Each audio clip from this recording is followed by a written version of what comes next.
Good morning সকলকে। শুভ নববর্ষের শুভেচ্ছা জানাই আর বড়দেরকে জানাই নববর্ষের প্রণাম। তো আজকে নববর্ষের সকালবেলা আমি স্নান টান করে এখানে নতুন জামা পরে রেডি হয়ে পুজো করে নিয়েছি। তো আজকে একদম সকাল সকাল মিন্নিকে স্কুলে দিয়ে আসার পরে তাড়াতাড়ি করে আগে ঘরটার পরিষ্কার করে স্নান করে পুজো করে নিয়ে তারপরে এখানে দেখো ব্রেকফাস্ট বানাচ্ছি। আর নববর্ষের দিন বাঙালি ব্রেকফাস্ট মেনু না হলে হয়, তার জন্য ছিল ফুলকো ফুলকো লুচি। আর এই লুচি খেতে আমরা সবাই ভীষণ ভালোবাসি। হাতে ছিল এখানে ঘুগনি আর যে রসমালাই তোমাদেরকে আমি আগে ভিডিও দেখিয়েছিলাম, এই দেখো সেই রসমালাই। জাস্ট অসাধারণ হয়েছিল সব কিছুই। তো চলো এবার তো আমি স্নান টান করে পুজো করে রেডি, খেয়ে নিই। আর খেয়ে দিয়ে আমি চলে যাব মিন্নিকে স্কুল থেকে আনতে।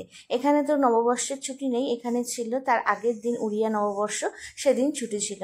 তারপরে মিন্নিকে স্কুল থেকে নিয়ে এসে এখানে দেখো সিম্পল লাঞ্চ মেনু করেছিলাম বাসন্তী পোলাও আর চিকেন চাপ। দুটোই খুব ইজি, খুব তাড়াতাড়ি রান্না হয়ে যায় আর খেতে জাস্ট অসাধারণ হয়। কেমন লাগলো আমাকে অবশ্যই জানিও। তোমরা কি কি রান্না করেছিলে সেটাও জানি। নববর্ষের দিন বিকেলবেলা বেরিয়ে গিয়েছিলাম একটু বাইরে ঘুরতে, আর সবাই পরে নিয়েছি নতুন ড্রেস। মিন্নির ড্রেসটা তোমরা বললো কেমন হয়েছে। আমাদের তো ভীষণ ভালো লেগেছে, একদম বারবির মতো। আর আমরাও কিন্তু সবাই নতুন ড্রেস পরে নিয়ে সাজুগুজু করে বেরিয়েছি। অ্যাকচুয়ালি এখানে নববর্ষটা আমরা ফিলই করতে পারি না। আমাদের বালুরঘাটে বা আমাদের ওয়েস্ট বেঙ্গলে নববর্ষের একটা আলাদাই মজা হয়। এখানে কিন্তু সেই ফিলটা আমরা একদমই পাই না।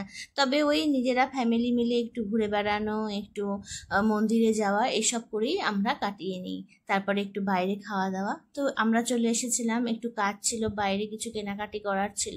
তো সেই সব জিনিসগুলো একটু কেনাকাটি করে নিচ্ছিলাম, নিয়ে এরপরে আমরা চলে যাব মন্দিরে।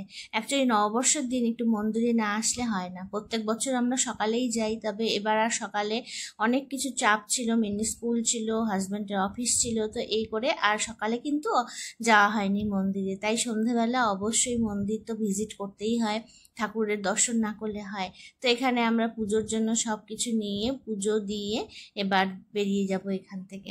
তো সুন্দর মন্দিরে সময় কাটলো। আর এই মন্দিরটা না আঙ্গুলের জগন্নাথ মন্দির, মন্দিরটা ভীষণ সুন্দর, খুব ভালো লাগে। তারপরে আমরা এখানে মন্দিরে একটু ফটো সবাই মিলে তুললাম। আর তারপরে আমরা কিন্তু চলে এসেছিলাম বাড়িতে এসে আবার ড্রেস চেঞ্জ করে আমরা যাব এবার আমাদের টাউনশিপের ভেতরে যে রেস্টুরেন্টটা আছে না, ওখানে বেঙ্গলি ফুড ফেস্টিভ্যাল করেছে। তো সেখানেই খাবো বলে আমরা আর আঙ্গুলে খাবার খাইনি।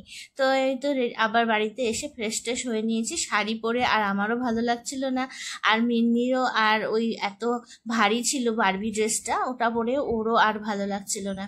তো সবাই ড্রেস চেঞ্জ করে এবার চলে এসেছি রেস্টুরেন্টে। আর এখানে প্রথম এই বেঙ্গলি ফুডের অ্যারেঞ্জমেন্ট করেছে, তো ভাবলাম চলো এখানেই খেয়ে দেখি কেমন ওরা কি করেছে। তো এখানে আসার পরে দেখছি রেস্টুরেন্টে ভীষণ ভিড়। মানে আমরা বাঙালি খাবার খেতে এসেছি, আরও এখানে যারা নন বেঙ্গলি আছে তারাও কিন্তু প্রচুর লোক এসেছে, দেখলাম এখানে বসে বেঙ্গলি খাবার এনজয় করছিল। এখানে এসে এবার মিন্নি ওর ফ্রেন্ডকেও পেয়ে গিয়েছিল, তো ওর ফ্রেন্ডের সাথেও ও খেলছিল। তারপরে এখানে বসে আমরা ওয়েট করছিলাম খাবারের। তো দেখো খাবার চলে এসেছে, এখানে আছে ফিশ ফিঙ্গার। তারপরে আমরা নিয়েছিলাম অ্যাকচুয়ালি আমরা ফিশ কাটলেট বলেছিলাম, শেষ তো আর ছিল না, তাই ফিশ ফিঙ্গার। এখানে দেখো মটরশুঁটির কচুরি, আলুর দম, এখানে আছে বাসন্তী পোলাও, চিকেন কষা। তারপরে আমরা নিয়েছিলাম ছোলার ডাল, রসগোল্লা, লুচি। তো এইসবই নিয়েছিলাম। আর রাত্রেবেলা তো বেশি খাবার খাওয়া যায় না, তবে এগুলোই আমাদের জন্য অনেক হয়ে গিয়েছিল। আর খাবার ছিল ভীষণ ভীষণ টেস্টি। মানে ওরা এত সুন্দর বেঙ্গলি খাবার বানাবে আমরা ভাবতেও পারিনি। প্রত্যেকটা আইটেমই বেশ ভালো ছিল খাবার। তো এবার আমরা বেশ ভালোভাবেই এনজয় করলাম বেঙ্গলি খাবারটা। আর এখানে না রসমালাই ছিল, আর কিছু কিছু আইটেম ছিল, বেশি কিছু আইটেম ওরা করেনি, তবে যতগুলো আইটেম করেছে সবগুলো ভীষণ টেস্টি ছিল।